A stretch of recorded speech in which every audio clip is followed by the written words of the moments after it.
জয় রাম, জয় গোবিন্দ। গুরুর কাছ থেকে পাওয়া বীজ মন্ত্রের সার্থকতা প্রসঙ্গে একটি কথা বলতে চাইছি। এক বনে এক সাধুর কুটিরের পাশে একটি গাছে একটি রাট্টতোতা প্রায়শই বসে থাকত এবং সাধুর সাথে বার্তালাপ করত। তোতাদের রক্ষাকবচ হিসাবে সেই তোতাটিকে সাধু একটি মন্ত্র শিখিয়ে দিয়েছিলেন। সেটি হলো, বেহলিয়া আয়েগা, জাল বিছায়েগা, ডানা ডালেগা, খানা মত ফাঁস যাওগে। অর্থাৎ বেহলিয়া মানে শিকারি। শিকারি আসবে, দানা শস্য, ধান, গম, ডাল এইসব কিছু দেবে, ছড়িয়ে দেবে, এবং তোতারা তা খেতে যাবে, জাল ছড়িয়ে দেবে এবং তাতে ধরা পড়বে।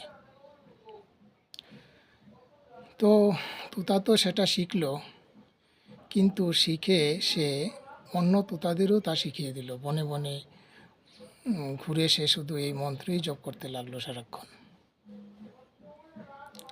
কিন্তু একদিন ঠিক শিকারি এলো। শিকারি এসে যা যা করার তাই করলো। তোতারাও সবাই সেই জালের মধ্যে ঢুকে দানা শস্য খেতে লাগলো এবং সাধুর দেওয়া সেই মন্ত্রটিও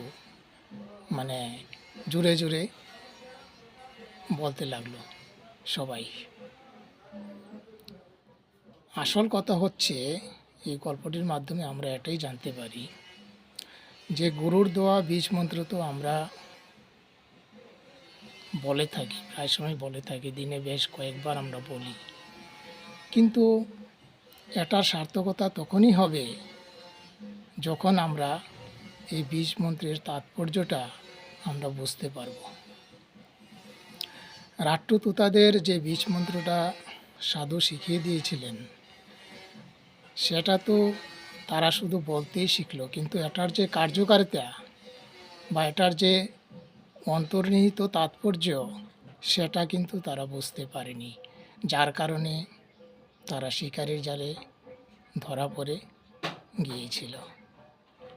ঠিক তেমনি আমরাও সেই রাট্টতোতার মতোই গুরুর দেওয়া বীজ মন্ত্র আমরা আওড়াচ্ছি প্রতিনিয়ত, কিন্তু তার তাৎপর্য আমরা বুঝতে পারছি না। গুরুর দেওয়া বীজ মন্ত্রের সার্থকতা তখনই হবে যখন আমরা গুরুর বাক্য পালন করব। গুরুর বাক্য যদি আমরা পালন না করতে পারি, তাহলে আমাদের ইষ্ট নাম জপ করে কিছুই লাভ হবে না। যেমন ধরুন,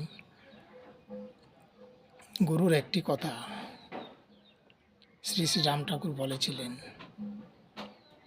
প্রার্থনা করিতে নেই, প্রার্থনাই সুখ দুঃখের আকর, কিছুই চাইতে নাই, কারণ গুরুর দান অযাচিত, দেবালয়ে তীর্থে গুরু সন্নিধানে কিছুই প্রার্থনা করিতে নাই, শুধু ইষ্টনাম জপিলেই অভীষ্ট সিদ্ধ হয়। তাছাড়া তিনি বলেছিলেন, আশীর্বাদ চাইতে হয় না, আশীর্বাদের কাজ করিলে আশীর্বাদ আপনিই মিলে। তো আমাদের এই কথাটা মনে রাখা উচিত যে বীজ মন্ত্রের সার্থকতা যাতে আমরা সকলেই লাভ করতে পারি, এবং গুরুর দেওয়া বাক্যগুলি সবকটা না পারলেও অন্তত কয়েকটা যাতে আমরা জীবনের কর্মক্ষেত্রে প্রয়োগ করতে পারি, জীবন চলার পথে প্রয়োগ করতে পারি, সেদিকে আমাদের লক্ষ্য থাকা উচিত। এতটুকুই বলার ছিল। সবাইকে ধন্যবাদ। জয় রাম, জয় গোবিন্দ।